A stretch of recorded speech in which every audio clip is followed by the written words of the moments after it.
শহীদ মসজিদ থেকে যেভাবে ইসলাম কায়েমের আযান উচ্চারিত হয়েছে, আগামী দিনেও বাংলাদেশের ইসলামী বিপ্লবের ক্ষেত্রে কিশোরগঞ্জের মাটি ঘাঁটি হিসেবে ব্যবহৃত হবে। আমি আল্লাহ পাক রব্বুল আলামিনের দরবারে শুকরগুজারি আদায় করছি। এই মহান রব্বুল আলামিন বাংলাদেশের মানুষের বুকের উপর জগৎসর কণ্ঠের মধ্যে চেপে বসা সময়ের নব্য ফেরাউন স্বৈরাচারী ফ্যাসিবাদী জালিমশাহী শেখ হাসিনা সরকারকে উৎখাত করে দিয়ে এদেশের মানুষকে মুক্ত আকাশে নিঃশ্বাস গ্রহণ করার সুযোগ দিয়েছেন। আজকের এই সুবর্ণ সময়ে বিজয়ের লগ্নে স্মরণ করছি পূর্ণতা ওই সকল বীর শহীদদেরকে যাদের রক্ত এবং সাহায্যের মাধ্যমে আজকে বাংলাদেশ তার স্বাধীনতা পেয়েছে।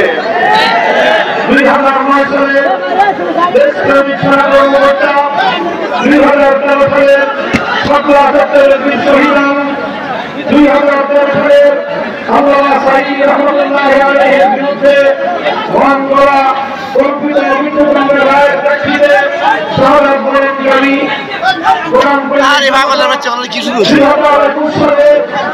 বাংলাদেশের স্বাধীনতা সুবর্ণজয়ন্তী উদযাপনকালে মুসলমানদের খুনি নরেন্দ্র মোদীর আগমনের বিরুদ্ধে প্রতিবাদ জানিয়ে শাহাদাত বরণকারী হেফাজতে ইসলামের বীর শহীদদেরকে আর সর্বশেষ 2024 সালের জুলাই এবং আগস্ট মাসে বৈষম্যের বিরুদ্ধে সংগ্রাম করতে গিয়ে বেশিরভাগ উৎখাত করতে গিয়ে শাহাদাত বরণকারী আমার কামাল কামাল ছাত্র ভাইরা এবং 3 বছরের শিশু থেকে শাহাদাত বরণ করে বাংলার আবার বৃদ্ধ জনতা যাদের রক্তের উপর আজকে বাংলাদেশ দ্বিতীয়বারের মতো স্বাধীনতা অর্জন করেছে।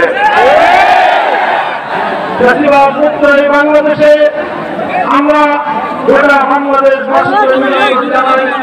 সেই সাথে আমি এই আন্দোলন এবং এই সংগ্রামের পুরোভাগে নেতৃত্বদানকারী ছাত্র সমাজ এবং এদেশের ইসলাম প্রিয় জনতাকে বিশেষভাবে সজাগ এবং সতর্ক থাকার উদ্যোক্ত আহ্বান জানাই। আমি স্পষ্ট সতর্কতা নির্ধারণ করি, মনে রাখতে হবে স্বাধীনতা অর্জন করা যত কঠিন, স্বাধীনতা রক্ষা করা তার চেয়েও বড় কঠিন। আমাদের দেশের মানুষের তীব্র বিপ্লব রয়েছে। 1971 সালে এক মুক্তিযুদ্ধের মধ্য দিয়ে আমরা বাংলাদেশের স্বাধীন মানচিত্র এবং স্বাধীন পতাকা লাভ করেছিলাম। এই মুক্তিযুদ্ধ হয়েছিল ইনশাআল্লাহ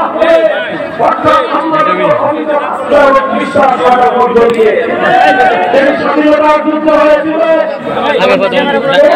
এবং সুন্নাহ বিরোধী কোন আইন তৈরি করা হবে না, এই কমিটমেন্ট এবং এই অঙ্গীকারের ভিত্তিতে। কিন্তু দুঃখ এবং পরিতাপের বিষয়, আল্লাহর উপর আস্থা রেখে শুরু হওয়া স্বাধীনতার যুদ্ধ কোরআন সুন্নাহর বিরুদ্ধে কোন আইন তৈরি না করার সেই কমিটমেন্টের প্রেক্ষিতে অর্জিত স্বাধীনতা 16 ডিসেম্বর বিজয় দিবস পালন করার কয়েক মাসের মধ্যেই আমাদের সেই বিজয়কে ছিনতাই করা হয়েছিল। পার্শ্ববর্তী আরেকটি রাষ্ট্র তার নিজ দেশের সংবিধানের মূলনীতিগুলোকে একটি প্রেসক্রিপশনের মাধ্যমে একটি সরকার পরিচালনার মধ্যে দিয়ে বাংলাদেশের মানুষের ইচ্ছা এবং অধিকারের বিরুদ্ধে